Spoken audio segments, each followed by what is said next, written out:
Oh, basically... hold on a minute. Hi everyone, Sian here from the Kiwi Landing Pad again. We're here with Tao, who's a business journalist for Fairfax. Basically, I thought that we would bring in an awesome journalist from New Zealand so we can sort of get under the hood of the New Zealand media. I know for myself that when I tried to sort of get some articles published or when I've tried to understand the space, I found it very, very hard. I didn't understand it until I decided to take Tao out for coffee and cake one day. It was a really good trick. No, just kidding. And just kind of asked her, you know, what makes a good story and what is she interested in? You know, what is she actually like writing about and what is New Zealand like reading about?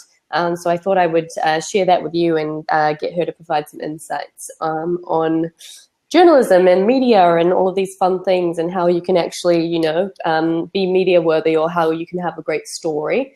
So I'll get her to sort of talk about herself and then we'll kick into it. Again, same as the rest of this week, this is our fourth webinar. So use Chrome, it's the best browser. Ensure that you plug in your computer, it allows for the best streaming quality. And there's questions and topics section down below. So if you have questions, be sure to ask them, we will get to them. And cool. All right, Tao, tell us about you. Cool, thanks for having me, and I'm so sorry for being late. So, as Sian has mentioned, I am a business journalist with Fairfax Media, and I write for stuff.co.nz, which is the most visited news website in the country. I started out as a community journalist, so I have a lot of experience in all kinds of news. Now, to give you a bit of a background on the New Zealand media landscape, it's a very small but condensed industry. So we've got Fairfax Media, NZME, which, as most of you probably know, is looking to merge. So that'll be interesting in terms of what that means for media. And then you've got the TV networks, so TVNZ, MediaWorks, and then radio, Radio New Zealand, and all that. And also like News Talk ZP and stuff like that.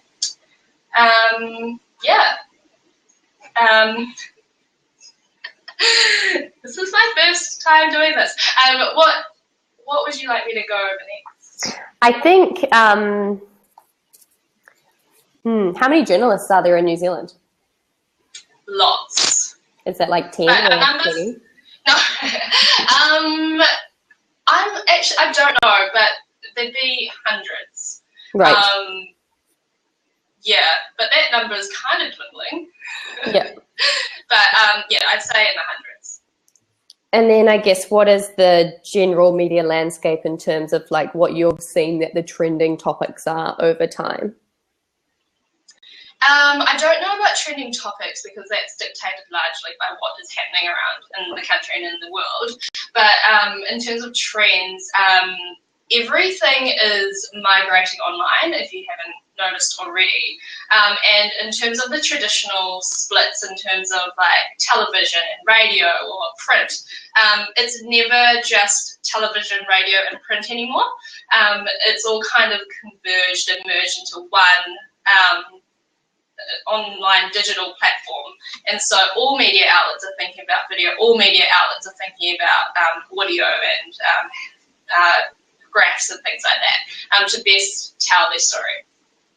Awesome. I guess so. As a startup, you know, you're building your business, you're working hard. Then you need to get some media, so potentially you might get some more users, or maybe you're trying to raise investment, or that kind of thing. I guess how would you encourage startups to sort of get amongst the media? Yep. So I would encourage startups to actually read the news, first of all, because by doing that, you get an understanding of what journalists are after. And that's one of the things that I find a lot of people who aren't familiar with dealing with media do tend to lack. It's often not about you, it's often about the story that you can offer. And it's the same that goes for your products and your services. It's not often your product or service that's interesting, it's the story behind it that's interesting, that we're interested in. And I don't know about the listeners who are tuning in here, but some people don't actually realise they can actually get in touch with journalists directly. Most journalists are on Twitter and LinkedIn, and those are really good ways of reaching out. And if you want to go old school, you can always call up a newsroom and be like, hey, can I talk to such and such? Yeah, but in terms of approaching media, I would advise you to be prepared in terms of what you want to say. Have your pitch down, know what you want to say, and know what the angle of your story is. So I guess if you're a startup and you're like really good at, like, I know I get a lot of people who are like, this is my product, or you can tell that they've been practicing their sort of like Twitter tagline for years and years, but then when you ask them about like the backstory or the angle or anything, or even if you're making introductions and they sort of are giving you a spiel, like what makes them interesting. So how would you encourage them to sort of structure their angle? Are there like sort of levers that you want them to think about?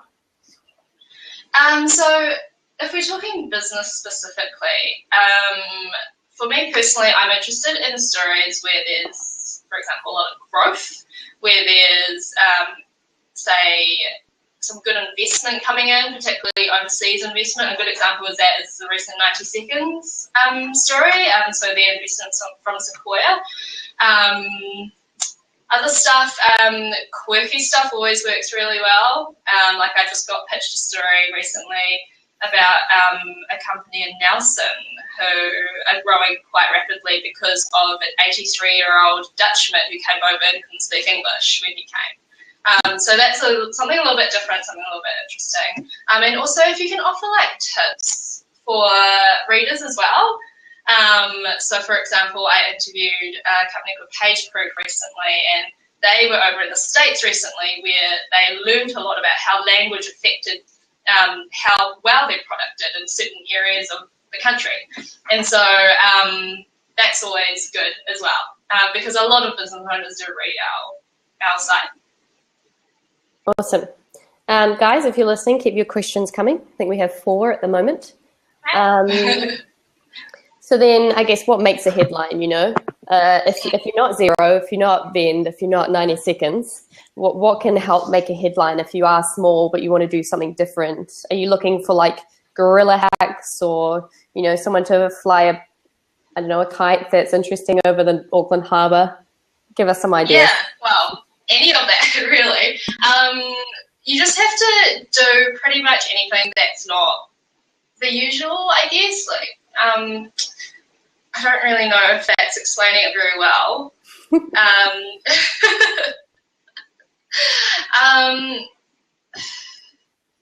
Let me have a think of how to best put this. I think it really goes back to a lot of the points that I already mentioned before. You know, if you're growing rapidly, if you're planning to expand overseas, it's also a really good one.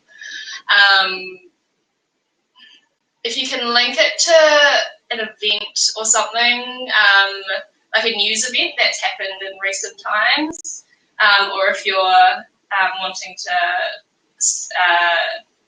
look to or fix or help an issue, like a social issue or anything like that, that always helps as well. And it's pretty broad criteria, and it's quite hard as well because each journalist will have their own interests and agendas and stuff as well, and each publication will be different too. Like, for example, stuff.co.nz is very different to the MBR, and so that's why I say people should read news widely as well, because then they understand what publications like.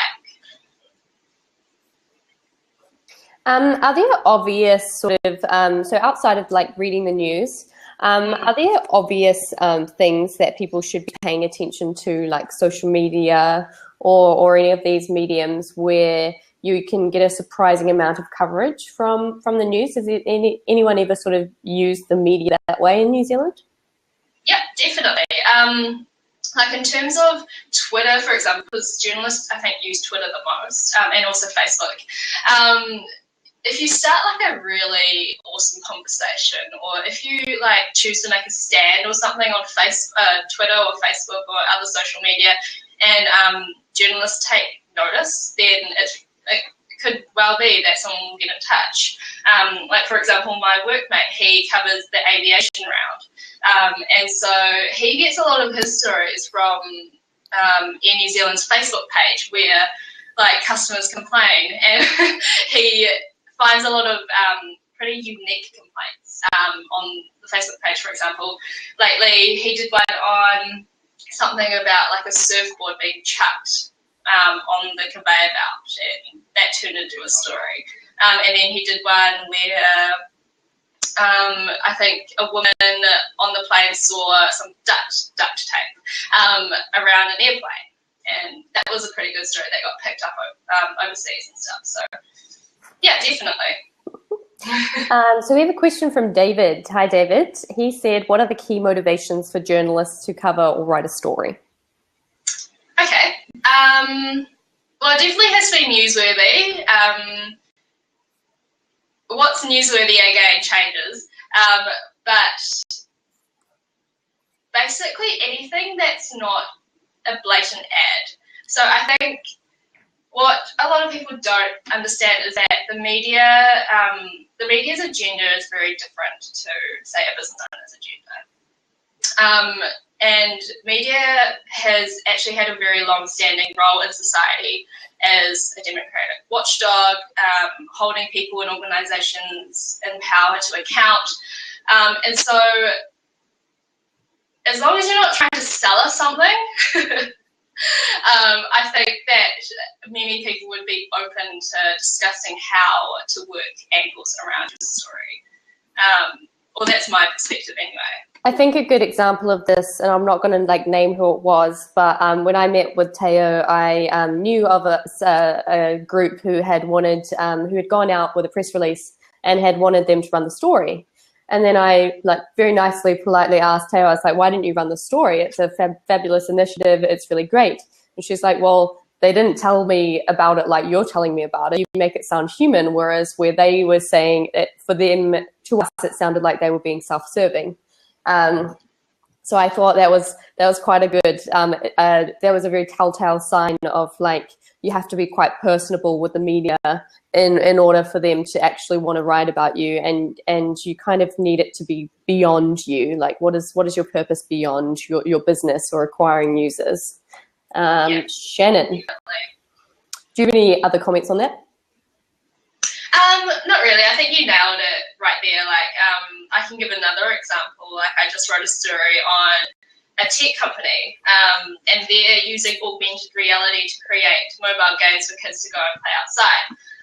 And that's actually interesting in and of itself, but they have a deeper underlying issue that they want to resolve, which is getting kids off the couch and active outside, and also the use of technology, because everything is about VR, everything is about augmented reality now, and so that's very topical.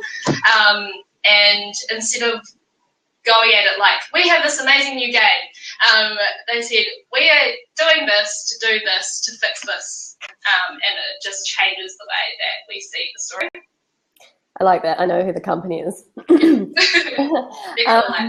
Yeah, I think from that, I guess just thinking about it is, you know, you guys are all in business because you're solving a problem, right? So you've come up with a solution to a problem that many people have. Otherwise, you wouldn't be building your businesses, or I hope not. Anyways. So maybe just go into that problem, you know. Who is the problem? Or who has that problem, and what do they face, and how are you moving the needle forward for those people? And then that's really where your story is, right? You can, you know, a kid's not spending enough time outside. That is a big problem in the future. So what is your problem that sort of, you know, are the kids not spending enough time outside? So we have a question from Shannon. She says, how much time do you usually spend on a story? Ooh. If it's daily, so if it's to be published that day, as little time as possible, to be honest, we would want to get people on the phone within the hour or two that we get pitched the story. We want pictures, video if possible, and we want the story up before the afternoon, basically. If it's something a little bit more involved, like like a weekend feature or something, then I usually have about 4 to 5 days to research, interview, write, and get all the visuals sorted for that as well.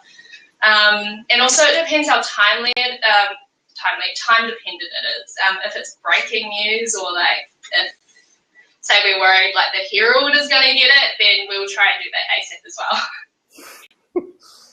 Is there, I guess,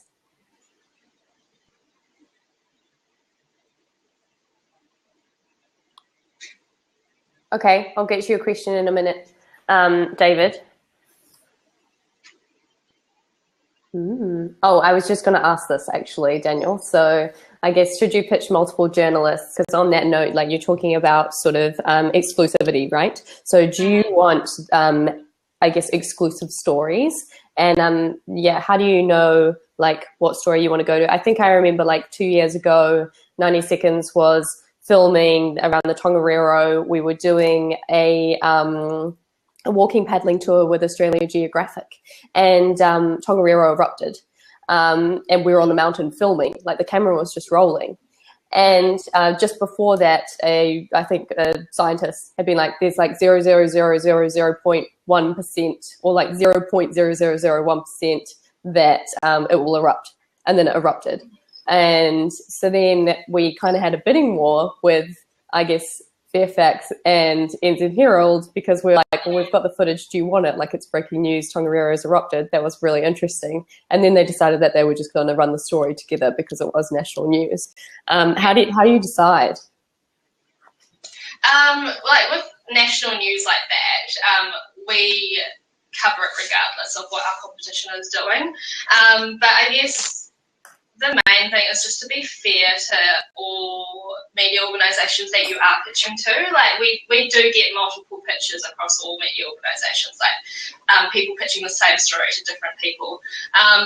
But the thing that we have a problem with is if you, say, pitch to the New Zealand Herald on this day, and then like 5 days later you come to us and pitch us the exact same story, it is very, very unlikely that stuff will pick it up if we see it the Herald's done it like 5 days earlier. And then we will go back to you and be like, why didn't you pitch us at the same time?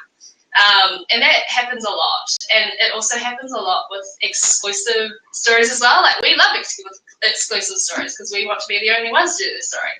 But we don't appreciate it when you say, oh, you have this exclusively, and then we find out that you've also pitched it exclusively to like the Herald and Media Works or whatever. And so I guess, yeah, it's important to be fair. But yeah, if you are pitching exclusive content, then it needs to actually be exclusive. And we have had the PR team of one very, very, very well-known New Zealand businesswoman who has pretty much burnt their bridges with us because they didn't understand that. So, and does that work for different media channels? So, I mean, does that work for like not only like, you know, digital but or print? Does that also work for like the radio or TV, or is that slightly different? As far as I understand, it's the same, although the competition is probably less heavy between, say, us and TV3, News Hub. Although if we have seen that maybe if they led with a story that we've also been pitched with, then we might reconsider how we do it. And if it is a really good, strong story, then we will go back to you and be like, is there another angle that we can look at? And so it might be helpful to think up different angles to a story.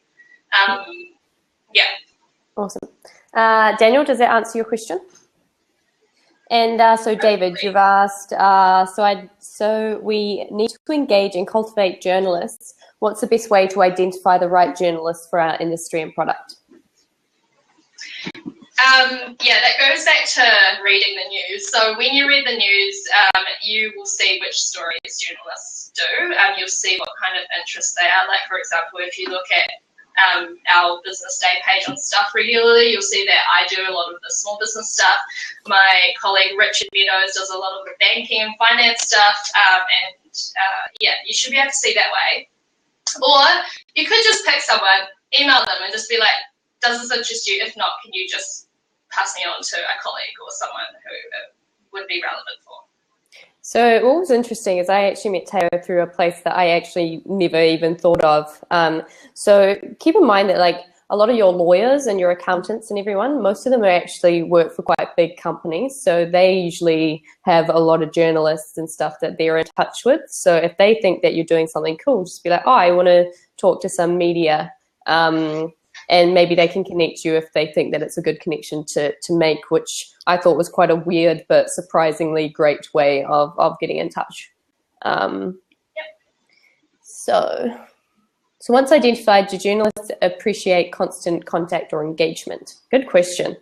Yes, definitely, especially if we like you. It's always good to keep in touch because, you know, it is about developing that professional relationship as well. And there is a difference between being friends with a journalist and having a good, friendly working relationship. And I really do appreciate having good relationships with sources and interviewees because it just makes the whole thing easier. Like, you can just flick across an email and be like, how's it going? And then instead of, you know, being all formal about it, sending press releases and calling up and pitching and stuff like that. And for me personally, a lot of the stories that I do come from people who I am on, you know, who I have developed a good relationship with. Because often they don't even bother to write a press release. They're just like, hey, I'm doing this. Are you interested? And it's like a one-sentence email. I do those like 3 times a week. I'm like, hey, I just spoke to this company. What do you think? And then we have a bit of a chat about it. It's quite great. I guess for me, I've kind of noticed that journalists are actually people and they have interests. And I guess it's just understanding what those interests are. It's kind of in the US, if you want to do PR in the US. New Zealand is still quite generalist, I think, because we are so small. But in the US, people are very specific. They only write about they might write about like SaaS, but it might be like one very specific niche in SaaS. So software as a service, for those of you who don't know what that is. They're very, very, very specific, and they're also specific to publication as well. Just as an FYI. What about, I guess, like some of the intricate things, like do you like to be emailed or phone called or text, or like what's some of the etiquette that you would recommend for reaching out? So I recommend social media or email. I personally don't like being pitched for the first time over the phone just because I'm usually in the middle of something. And because I'm nice, I'm always like, yep, I've got time, even if I'm working to deadline. But most of the time I'm actually not listening to you. And the thing is, I asked you to send me an email anyway. And so you may as well just send me an email. I would recommend following up with a call though. I like to be followed up with just because I get so much stuff and I don't get around to getting onto all of it in time, and a call will just prompt me to look at it. And I think most journalists wouldn't mind that. And like tweeting is becoming very popular because we as journalists use Twitter to contact sources a lot, especially when there's breaking news. And so personally, I'm happy to be contacted by Twitter as well.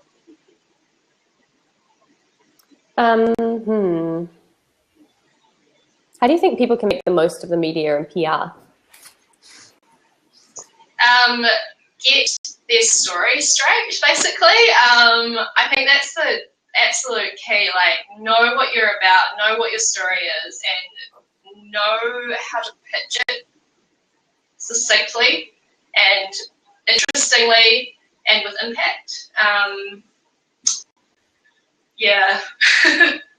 And that's Has there been, like, you don't have to name the company, but is there any company that really looks as like you as their journalist, as like an extension of their brand, where you actually really help them move the needle forward in some way, shape or form? Is anyone like doing that and then sort of including that in their scope? I'm not sure, but I do get people coming back to me to do stories on them. And the thing I think people need to be careful with in terms of considering media as like an extension of their, I don't know, marketing or PR or communications plan, is to remember that like a journalist's agenda isn't necessarily, like it won't necessarily match yours. Like we we exercise our right to be independent and to question things. And so if you make a statement about, I don't know, making the world first and whatever, you need to be able to back it up with facts, otherwise we will go to somebody else and we may even potentially go to a competitor. And so like people just need to keep that in mind. Like it's nothing personal, it's just we're doing our job. Shannon has asked, does it matter to you whether you're approached direct or via a PR agency? Personally, I don't mind. If it's easier for you to manage through a PR agency, to get them to email us. Like we definitely have, I mean, I have definitely got better relationships with some PR people than others. And so I guess that's also something that you need to be aware of, because some PR people don't know how to write. And I think in terms of that, you need to be really mindful of choosing PR people who know how to get messages across. And the best ones actually tend to be ex-Junos. So yeah, keep that in mind as well. And they should tell you as well, but even just like Google them, Google their name, and it should say.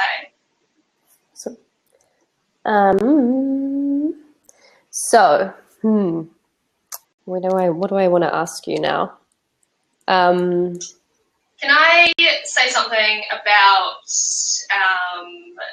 asking to see copy before it's published? Yep, you can say whatever you want. Cool. So that's probably one of the most common requests that I get, and it's also my biggest pet peeve. And the thing is, like, I completely understand why business owners want to vet copy or to see the story before it goes live.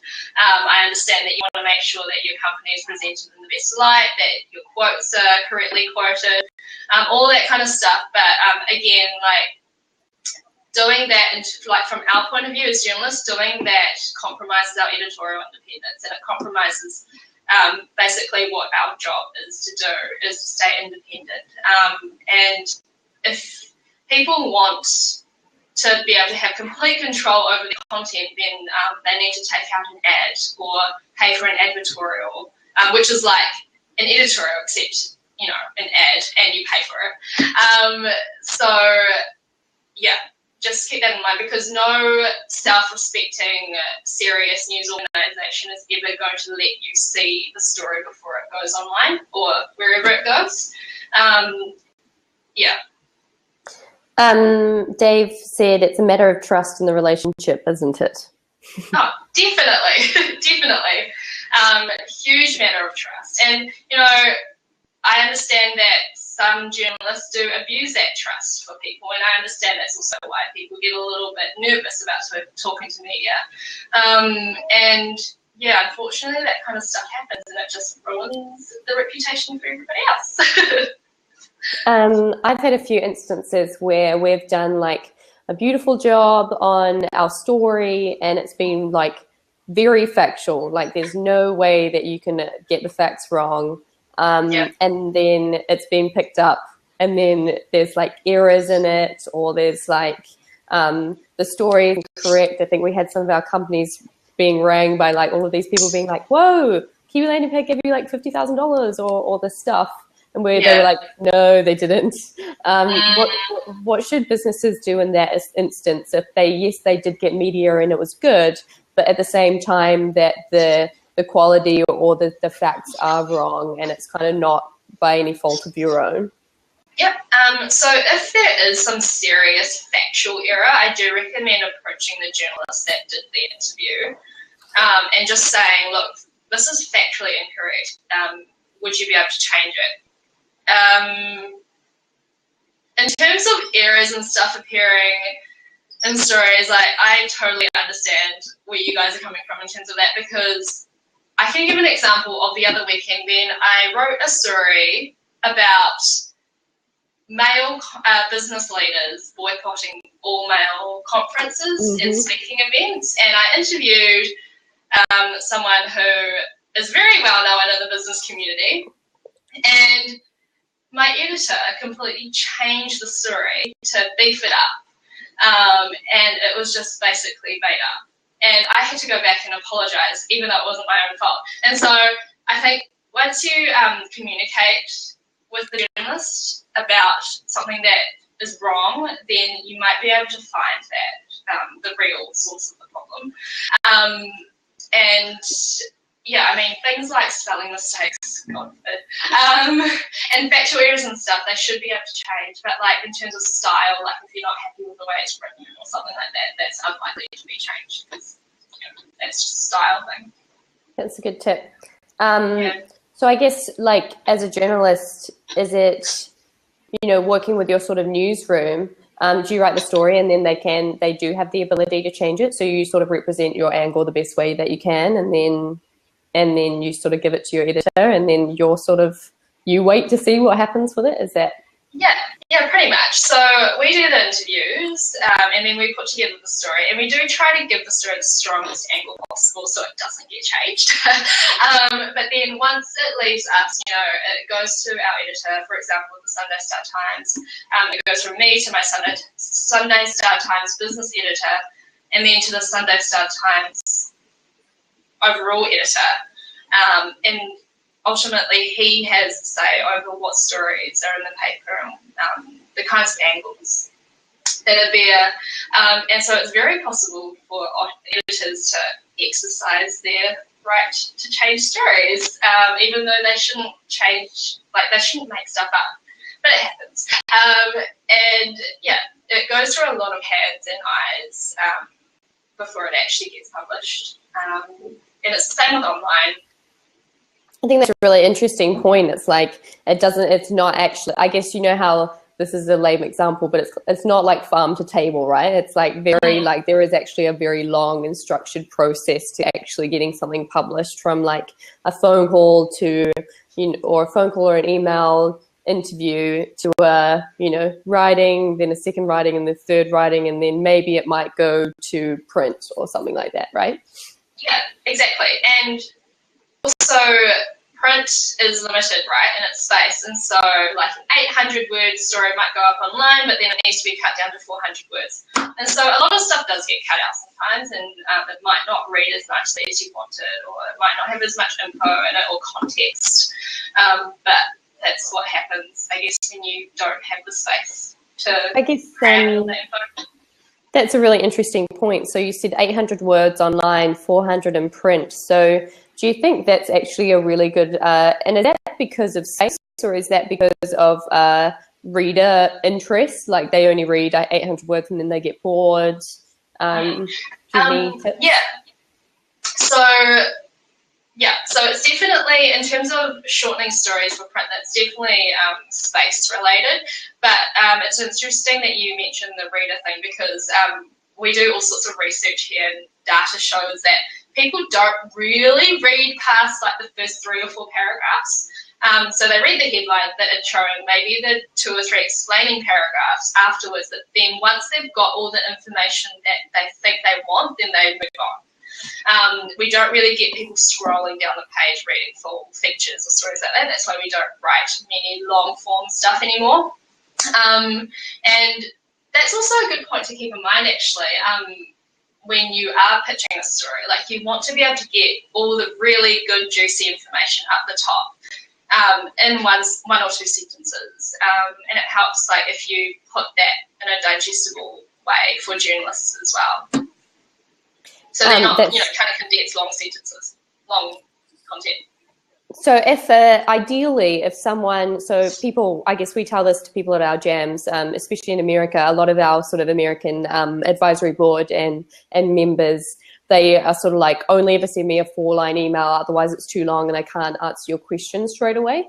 But I guess so, maybe one of the ways where you actually will get the most out of your stories or your angles is if you put it in a format where it's already 400 words, or maybe it's 800 words, or maybe it's like 400 and 800. So you've kind of done the job if you can do that, right? And then no long form stuff. And then I guess, video is ever prevalent in our society now. So what length should a video be in terms of like an interview or like a teaser? Yeah, so interviews, our videos are about 1 minute to 1.5 minutes on our website. So it's very, very short. And,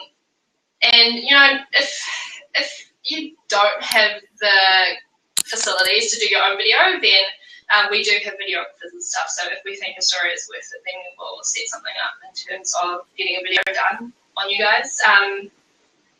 Yeah, but it has to be more than a talking head. We don't like talking heads.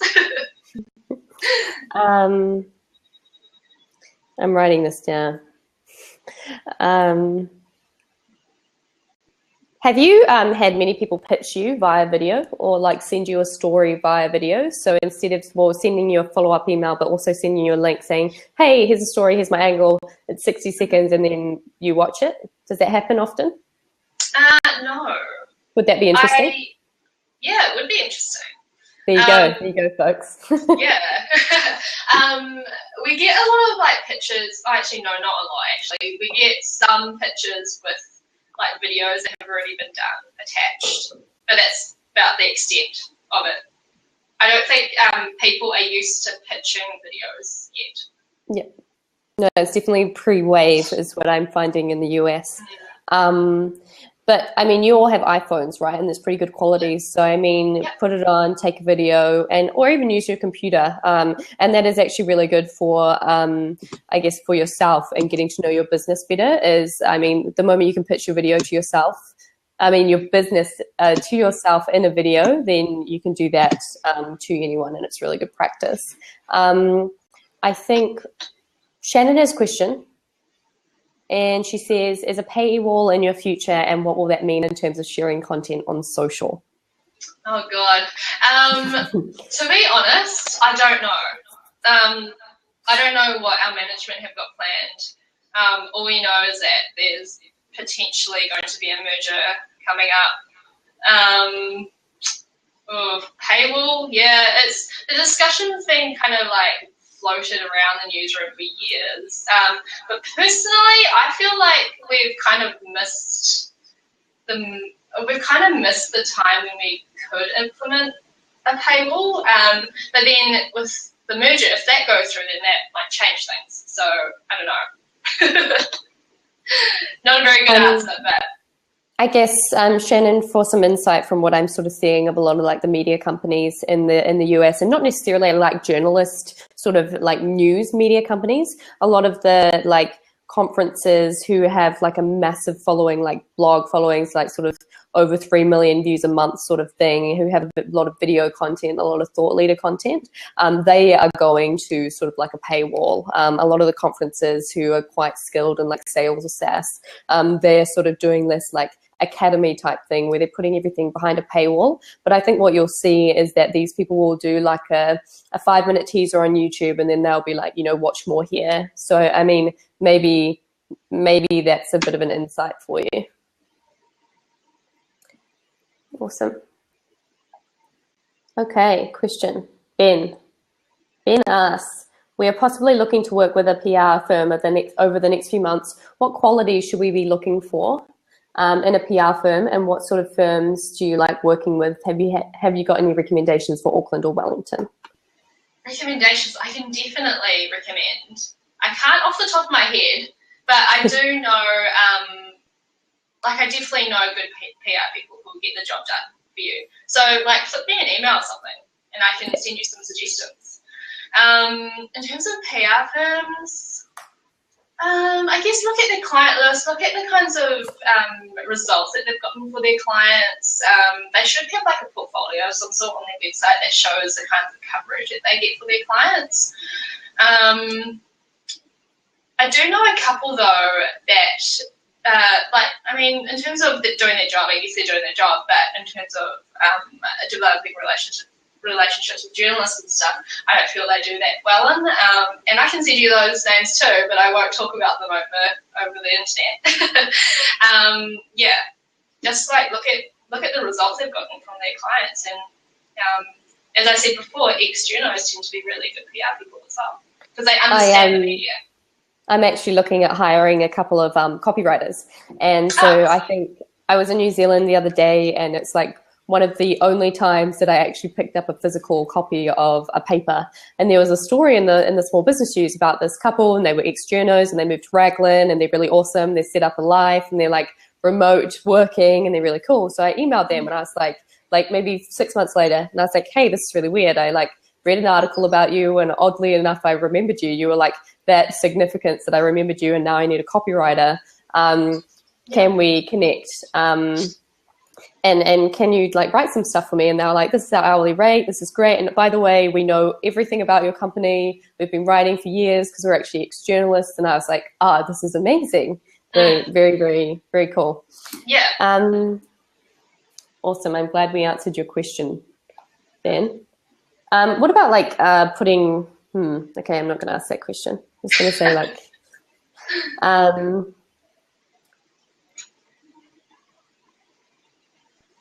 there was a question back here that I wanted to ask.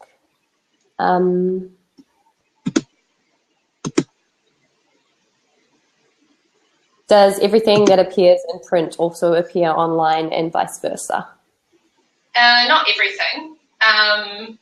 Most of what we write does, as long as it has like a national significance, and especially if it's relevant to the regions, because like we have the Don Post in Wellington, the Press in Christchurch, the Manawatu Standard, Nelson Mail, that kind of stuff. So if it's relevant to those regions, then yeah, definitely it will go up online and in print. The rule is that everything that goes in print always goes up online. Awesome. And Daniel had another question. He said, a question not on pitching, but on responding to a bad event. What's the best way to respond to a journalist's inquiry? Like if something goes wrong and they call up for comment. Okay, so when something does go wrong, like think of the kind of response you want to give so that when a journalist does call up, you're not fumbling. And if it involves you, like if their bad event is about you or something, then I would suggest just to be honest and not evasive without saying too much of what you don't want out in the media. And in terms of, this is something I read from Diane Foreman's book, actually, if you guys have read it. She says that never say no comment because it makes you sound arrogant. But you can always say, I would prefer not to talk about that topic. So if that's the way that you want to go, then go for it. But it will not kill the story if that's what you want. Usually if somebody doesn't give us comment and they're important for the story, then we'll usually say so-and-so declined comment or something like that. The book was Diane Foreman's book that she wrote. Is it like her biography?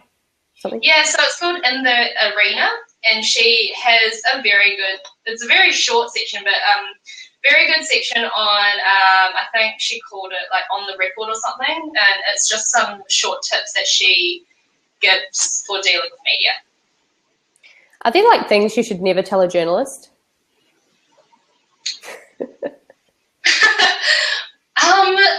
No, you can tell a journalist whatever you want to tell them, but just don't tell them anything you don't want published.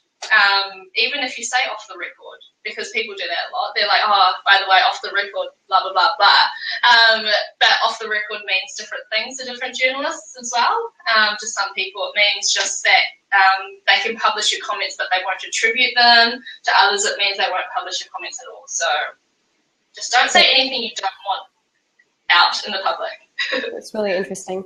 Are there any like common myths in the media or in the that sort of journalists, when they have wine together, they sort of giggle about, or anything that, are common misconceptions that you've come across? Misconceptions.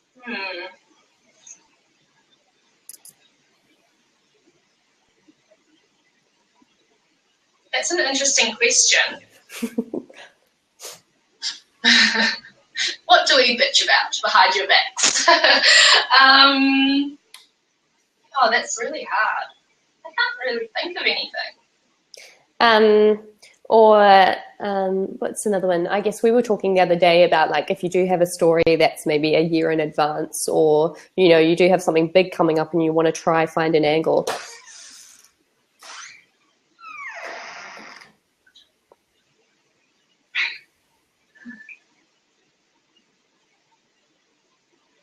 Sorry.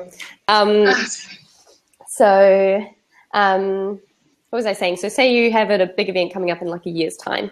And then is it okay to work with a journalist to find an angle if you do have something coming up? Or does that really depend on how close you are with them? Or if you really do need help because you've got something great and they see the value in that, can they help you sort of structure something like that? Yeah, definitely. Yeah, definitely. If you have a good relationship with a journalist and you trust them and that know that they're competent, then yeah, definitely go for it.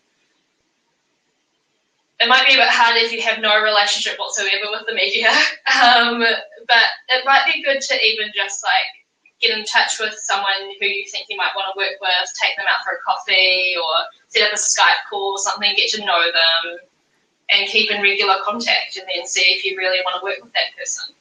Awesome. Cool. Do you guys have any more questions? I think this has been a really, really awesome session. I certainly have taken a lot of knowledge away from it. So I might just wait to see if you guys want any other answers. What about, I guess, I think a common gripe with New Zealand, or I guess definitely the startup community, is that the same story is always published. Like, why is that? Why is that? And how does that change, or will it ever change? Or, you know, how do these people sort of break through that? What do you mean, like the same kinds of people, or? Yeah, same people, same stories. Is that just because New Zealand is small that happens? I think so. I think it's because New Zealand's small, and like there's lots of I'm sure there's lots and lots of startups doing amazing things, but I guess we kind of just focus on the ones that are, I don't know, making an impact in some way, I guess, which is why I like to do stories on unheard of companies, because everyone knows what, I don't know, Martian Jetpack is up to, or Vend, or Zero, and so, but I mean, in saying that, those companies also get a harder approach with us because they are well known and they are already in the media, so we do ask them harder questions. I just had a thought. I guess so. A common thread. So it's Tech Week is going on in Auckland right now. And I guess a common thread in a lot of my conversations that I've been having this week definitely has been that, Kiwis are phenomenally innovative, but we're not very good at telling our stories. I guess as someone who tells stories for a living, like, what do you think we need to do to tell better stories? Do we just need to talk more? Do we just need to be more open? How do we tell better stories on a global stage so that people actually listen? I definitely think that Kiwis talk themselves down a bit. They don't really trumpet their own success, and I think they do need to do that a bit more. The reason we take notice, I guess, of the Zeros and all those kinds of companies is because they are telling their stories and they are being really vocal, and they do approach the media with a lot of stories, even if we don't pick all of them up. Awesome, good answer. So David has asked a question. He said, a lot of folks are concerned about the dumbing down of media and journalism because of the economics and media companies' treatment of staff. What's the future for journalists and a free press? Good question. Very good question. Does that put you on the spot? There's a lot of discussion around that. I mean, personally, I don't know. I'm interested to see as well where the future of journalism goes, because technology and digital has honestly changed the industry so much. I can see a future where journalists do absolutely everything, from writing the story, interviewing, to subbing, editing, putting it on the page for the newspaper. But I do think that because there's a lot of citizen journalism going on, so people on Twitter tweeting about a live event or something, I do think that there's always going to be a space for actual journalists, because we have that role in society that I was talking about before. We do hold people to account, and I think that's always going to be important in a democratic society. Interesting. there's a question down here that says, from Shirley, so many of the stories are negative in the printed business pages. Is there any desire from the media to see more interesting, positive stories? And I guess, why are they negative?